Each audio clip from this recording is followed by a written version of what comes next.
আসসালামু আলাইকুম। ওয়ালাইকুম আসসালাম। ভাইজান কেমন আছেন? আলহামদুলিল্লাহ ভালো আছি। আপনি ভালো আছেন? আলহামদুলিল্লাহ। আপনার পরিচয়?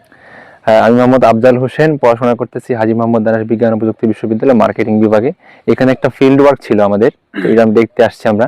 সো অত্যন্ত চমৎকার একটা ফার্ম, যেখানে আসলে রাসায়নিক যে ব্যবহারটা কৃষির ক্ষেত্রে সেটাকে রিমুভ করে কিভাবে প্রাকৃতিক ভাবে সার উৎপাদন বা কীটনাশক উৎপাদন করার মাধ্যমে আমাদের কৃষক জমি এবং কৃষকদেরকে বাঁচিয়ে তোলা যায়, সেটা একটা দৃষ্টান্ত এখানে রয়েছে।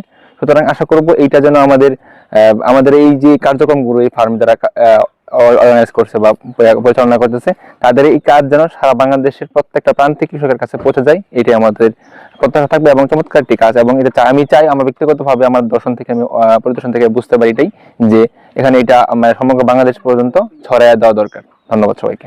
আপনাকে অসংখ্য ধন্যবাদ। আসসালামু আলাইকুম।